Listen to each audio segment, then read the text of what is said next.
Friends, आज मैं एक मकड़ी की कहानी सुना रही हूँ।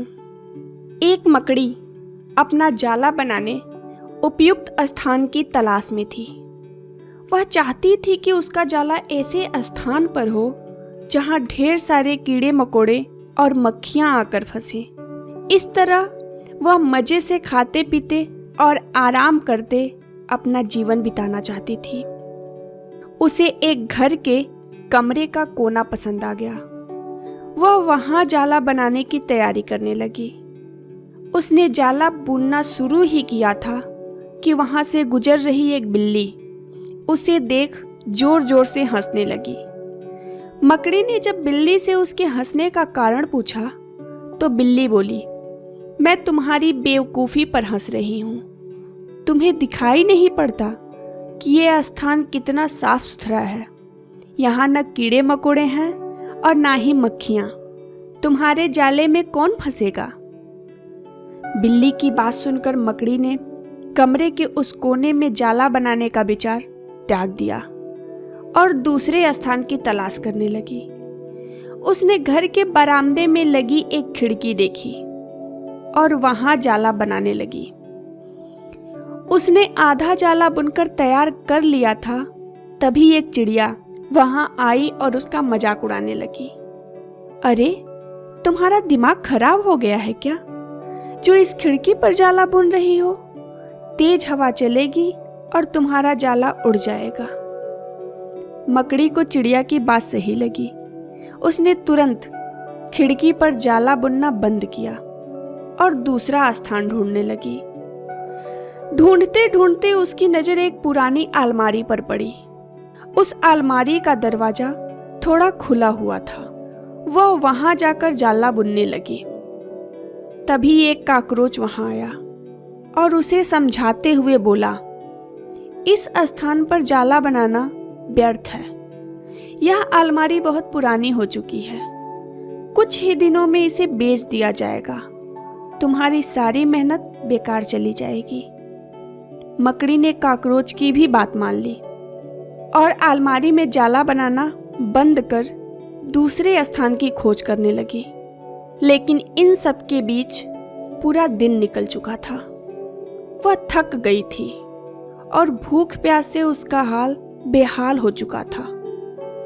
अब उसमें इतनी हिम्मत नहीं रह गई थी कि वह जाला बना सके।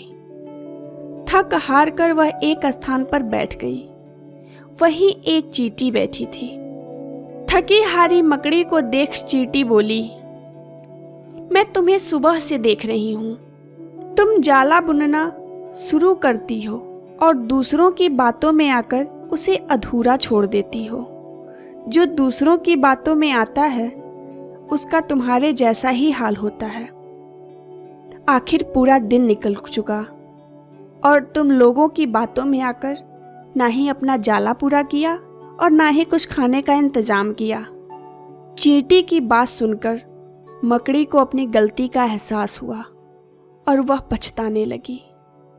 तो फ्रेंड्स, अक्सर ऐसा होता है कि हम नया काम शुरू करते हैं और नकारात्मक मानसिकता के लोग आकर हमें हतोत्साहित करने लगते हैं। वे भविष्य की परेशानियां और समस्याएं गिनाकर हमारा हौसला तोड़ने की कोशिश करते हैं और हम उनकी बातों में आकर अपना काम उस स्थिति में छोड़ देते हैं जब वह पूरा होने की कगार पर होता है और बाद में समय निकल जाने पर हम पछताते रहते हैं। आवश्यकता है कि जब भी हम कोई नया काम शुरू करें तो पूर्ण सोच विचार करके ही करें और उसके बाद आत्मविश्वास और दृढ़ निश्चय के साथ उस काम में जुट जाएं और किसी नकारात्मक लोगों की बातों को ना सुने, क्योंकि वो हमारे काम में मदद ना करके वो हमारे हौसले को तोड़ते हैं। इसलिए लोगों की बातों को नज़रअंदाज करते हुए अपना काम करें तो वह काम अवश्य पूरा होगा। जीवन में सफलता प्राप्त करनी है तो लक्ष्य के प्रति ऐसा ही दृष्टिकोण रखना होगा, न कि नकारात्मक लोगों के बहकावे में आकर हमें वह निर्णय छोड़ना चाहिए। हम जो निर्णय कर चुके हैं हम जिस काम को ठान चुके हैं उसे हर हाल में पूर्ण दृढ़ निश्चय के साथ अपने काम को पूरा करना चाहिए। तभी हम जीवन में आगे बढ़ सकेंगे और अपने लक्ष्य की प्राप्ति कर सकेंगे। वरना लोगों की बातें सुनते सुनते हम जहाँ हैं वहीं के वहीं रह जाएंगे। इसलिए हमें यह सोच बदलनी होगी। लोगों की उतनी ही सुनो जितनी जरूरी है, जितने से तुम्हें आगे बढ़ने में मदद मिलती हो, न कि उन लोगों की सुनो जो हमारा पैर पकड़कर खींचते हों। अर्थात पीछे से पैर पकड़ के खींचने वालों से दूर रहें और अपने काम, अपने लक्ष्य के प्रति दृढ़ निश्चय के साथ आगे बढ़ें। फ्रेंड्स, यदि मेरी वीडियो पसंद आई हो तो प्लीज़ मेरे वीडियो को लाइक और शेयर कीजिए और मेरे चैनल को सब्सक्राइब कीजिए। Thank you.